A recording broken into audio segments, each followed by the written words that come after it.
नमस्कार, सी न्यूज़ भारत के इस न्यूज़ बुलेटिन में आपका स्वागत है। मैं हूं आपके साथ पवन शर्मा। इस बुलेटिन में बात करेंगे बदायूं की, जहां मकान गिरने से मलबे के नीचे दबे लोग। आगे बात होगी भदोई की, जहां युवक की हवस का शिकार होने से बची 7 वर्षीय बच्ची। साथ ही आगे चर्चा होगी फिरोजाबाद की, जहां दहेज पीड़िता ने परिवार सहित धरने पर बैठकर लगाई न्याय की गुहार। तमाम खबरों पर बात करेंगे विस्तार से, तो आइए शुरू करते हैं खबरों का सिलसिला। खबर बदायूं से है, जहां अचानक एक मकान भरभरा कर गिरा। मकान में 3 लोगों सहित कई अन्य लोगों के दबे होने की खबर है।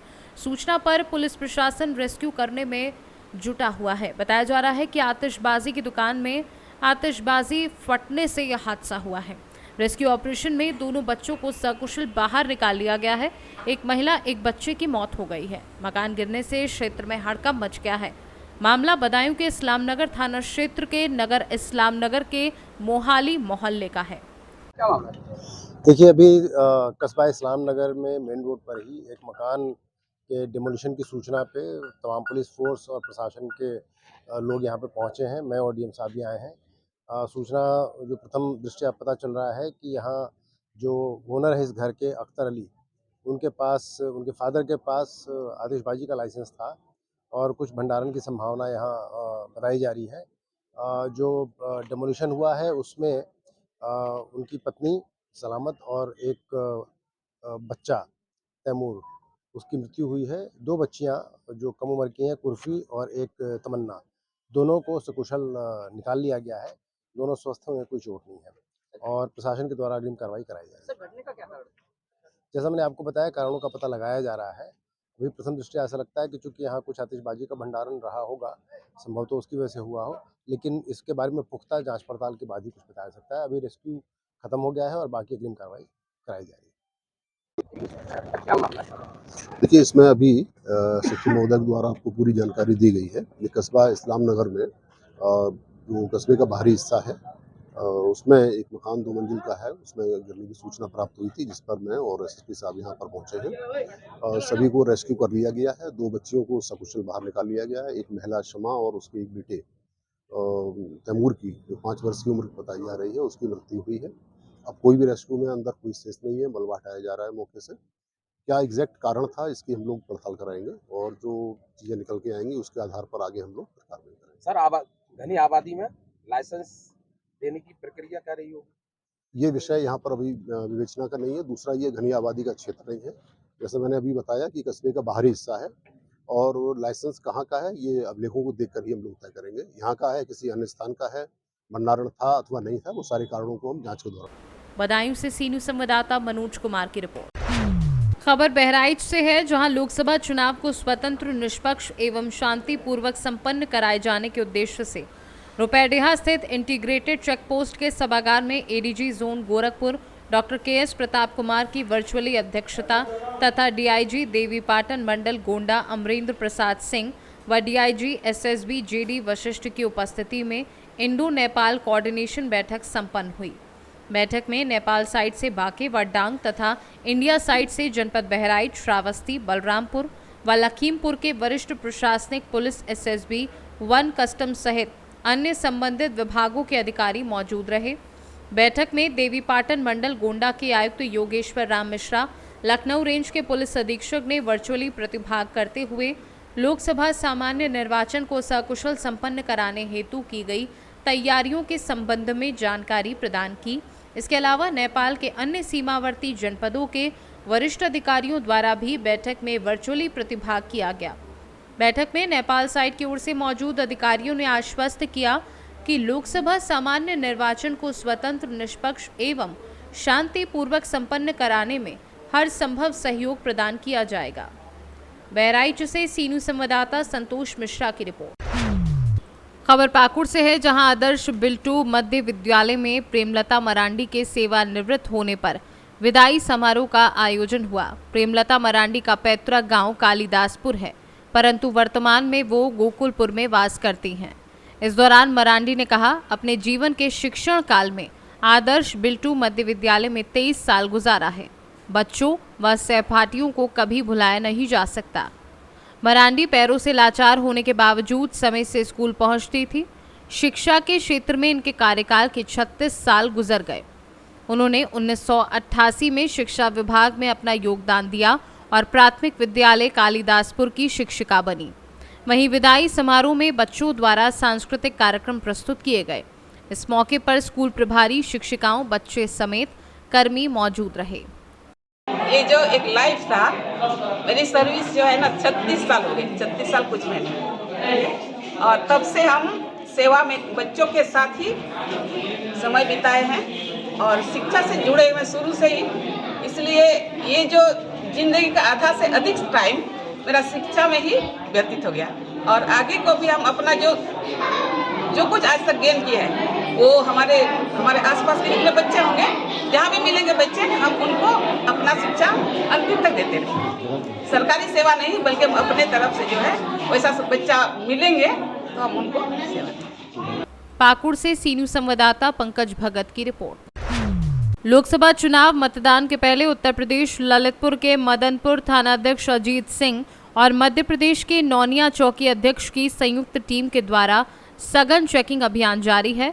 अवैध शराब व अवैध सामग्री की नहीं हो एक प्रदेश से दूसरे प्रदेश में आगमन, दोनों ही प्रदेश की पुलिस हुई सतर्क और सतर्कता के साथ जारी है चेकिंग अभियान। लोकसभा के चुनाव को मद्देनजर रखते हुए मध्य प्रदेश और उत्तर प्रदेश के बीच में बॉर्डर और वहीं पर उत्तर प्रदेश और मध्य प्रदेश की पुलिस के द्वारा गहनता के साथ चेकिंग की जा रही है। जहां हम आपको दिखाना चाहेंगे कि हमारे साइट्स में जहां पर उत्तर प्रदेश और मध्य प्रदेश की संयुक्त टीम के द्वारा जहां पर गहनता के साथ चेकिंग हो रही है और वहीं पर एक एक चीज को बारीकी से देखा जा रहा है। जहां पर हम बोरी में आपको दिखा जाएंगे, जहां पर लेकर जा रहे हैं मध्य प्रदेश, और वहीं पर बारीकी के साथ चेकिंग करते हुए वहीं पर लोकसभा के चुनाव में कोई भी परिंदा पर ना मार पाए, इसके कारण जहां पर मध्य प्रदेश उत्तर प्रदेश के द्वारा जहां पर गहनता के साथ चेकिंग की जा रही है। जिस प्रकार अनाज ले जा रहे हैं, लेकिन अनाज में कुछ भी हो सकता है, उसको लेकर जहां पर गहनता के साथ चेकिंग की जा रही है। यहाँ पर मदनपुर थाना अध्यक्ष के साथ नौनिया थाना अध्यक्ष की संयुक्त टीम जहां पर आपको दिखाना चाहेंगे और पीछे की साइड लगे हुए हैं, और वहीं पर एक एक चीज जो कि किसान ले जा रहे हैं उनकी जो पूरे ललितपुर से सीनियर संवाददाता विकास सोनी की रिपोर्ट। खबर फिरोजाबाद से है, जहां जिला मुख्यालय पर दहेज पीड़ित परिवार ने धरना दिया। पीड़िता ने आरोप लगाया कि विगत 3 सालों से 2 थानों की पुलिस आरोपियों की तलाश नहीं कर सकी है। यहां तक कि पुलिस ने आरोप पत्र से पति का भी नाम निकाल दिया है, जिसके चलते सोमवार को पीड़िता परिवार मुख्यालय पहुंची और धरना दिया। पीड़िता ने अधिकारियों से न्याय की गुहार लगाई है। अब आखिर कब तक पीड़िता को न्याय मिलेगा, ये तो आने वाला वक्त ही बताएगा। देखिए, किसी भी व्यक्ति को, महिला को, कोई भी हो, जब बहुत ज़्यादा परेशानी हो जाती है ना, किसी को शौक़ नहीं होता कि वह अपना घर बार छोड़ के परिवार सहित यहाँ पर जिलाधिकारी कार्यालय के बाहर बैठे हुए हैं कि मैं यहाँ के बैठूँ, ना ही ये किसी राजनीतिक उद्देश्य से बैठे हुए हैं। इनकी कहानी बहुत ही दर्द भरी है। मैं आपको बताऊं, जब ये मेरे संपर्क में आए, मैं एक सामाजिक कार्यकर्ता भी हूं, एक आम आदमी पार्टी में एक पद भी है मेरे पास, उस नाते भी एक एडवोकेट हूं। जब मैंने इनकी कहानी सुनी, हमने लीगली प्रोसेस करे उस पर। 2021 में लगभग नवंबर में थाना रामगढ़ में जो पीड़िता है शमा बेगम, इनके द्वारा एक मुकदमा दर्ज कराया गया अपने पति और ससुराली जनों के खिलाफ 498 में दहेज है। जब इनके ससुराली जनों को पता लगी कि हमारे विरुद्ध मुकदमा दर्ज हुआ है, तो बहुत ही इनके ससुराली जन बहुत शातिर थे। उन्होंने 20 दिन बाद पुलिस से सांठगांठ करके थाना बरहन, जो कि इनकी ससुराल का थाना पड़ता है, वहाँ पर। या तुम डीएम साहब के कार्यालय बैठी हो, क्या क्यों धरने बैठी हो? मैं इसलिए बैठी हूँ कि मुझे इंसाफ चाहिए। काहे का इंसाफ चाहिए? मेरे ससुराल वालों ने मेरे ऊपर मेरे पति को भगा दिया और मेरे घर वालों के ऊपर अपराध का इल्जाम लगा दिया कि हम लोगों ने अपराध किया और गायब कर दिया। मैं चाहती हूँ मेरे पति आ जाए। तो आप इसके लिए अधिकारियों से नहीं मिली? मैं बहुत मिली, मैं सबसे मिली, पुलिस वालों से, एसपी से, सबसे। तो सबने मुझे बस धमकियाँ दे रहे हैं, गालियाँ वगैरह, गंदी गंदी गाली वगैरह। रामगढ़ थाने जा रही हूँ तो बरहन थाने कह रहे हैं कि बरहन थाने जाओ, बरहन थाने जा रही हूँ तो रामगढ़ थाने कह रहे हैं, और बरहन थाने जाती हूँ तो वो लोग मुझे पकड़ने की धमकी देते हैं। वो कहते हैं क्या अब किसी तुम आई तो तुम्हें जेल पहुंचा देंगे। यहाँ कब से बैठी हो तुम? ना तो मैं आज ही फिरोजाबाद से सी न्यूज संवाददाता सन्नेश कुमार गुप्ता की रिपोर्ट। औराई थाना क्षेत्र के हुसैनीपुर महाराजगंज निवासी अनिल वनवासी ने तहरीर देकर हवस की मंशा पाल रखे मुक्तापुर निवासी व्यक्ति के खिलाफ कार्यवाही की मांग की। अनिल ने आरोप लगाया कि 7 वर्षीय पुत्री रविवार को शाम 5 बजे घर के सामने खेल रही थी और परिजन अपने कार्यों में व्यस्त थे। उसी समय मुक्तापुर निवासी एक व्यक्ति मेरी पुत्री को बहला फुसलाकर गेहूं के खेत में ले जाने लगा तो किसी ने बीच बचाकर पुत्री को मेरे घर पहुंचाया। तब हकीकत सामने आई। सवाल यह है कि चुनाव और पर्वों को लेकर शासन प्रशासन अपराधियों संदिग्धों पर सख्ती दिखा रहा है, बावजूद इसके मनबड़ इस तरह की मंशाओं को प्राथमिकता दे रहे हैं। सख्त कार्यवाही नहीं हो सकी तो मामला एसपी तक पहुंचाया जाएगा। जी क्या नाम है आपका? मेरा नाम अनिल बनवासी है। मैं महाराजगंज हुसैनीपुर का रहने वाला हूँ। जी क्या मामला है पूरा? मामला यह है कि मेरी बेटी कल शाम 5 बजे से गायब थी जी, जो कि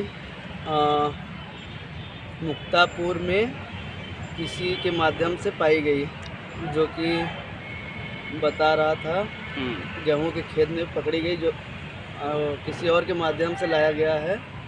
कल शाम 7 बजे घर पे आई थी और बताने वाला बता रहा था कि वो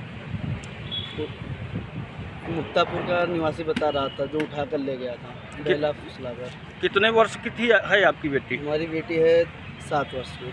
तो आप लोगों ने उसका खोजबीन किया? खोजबीन करने के बाद हमें पता चला, बस इतना पता चला कि उसका पता बासदेवपुर का है, निवासी है वो। बचाया कौन लेके पहुंचाया आपके घर तक उसको? कोई अनजान व्यक्ति था, जो कि ये बस डाउट बस उसके पीछे पड़ा और उसको बचाकर हम लोगों के पास लेकर आया। अच्छा, वही वीडियो भी है आपके पास क्या? हाँ, वो बचाया और उसका वीडियो भी बनाया, जो कि हमारे पास है वीडियो। अच्छा, प्रशासन से क्या मांग है आपकी? प्रशासन से यही मांग है कि उसको पकड़ कर उसके मतलब कार्रवाई की जाए, हमारे साथ न्याय किया जाए। भदोही से सी न्यूज संवाददाता सुनील दुबे की रिपोर्ट। फिलहाल इस न्यूज बुलेटिन में इतना ही। देश दुनिया की तमाम खबरों के लिए बने रहिए सी न्यूज भारत के साथ। हर खबर आपके साथ, आपके हाथ।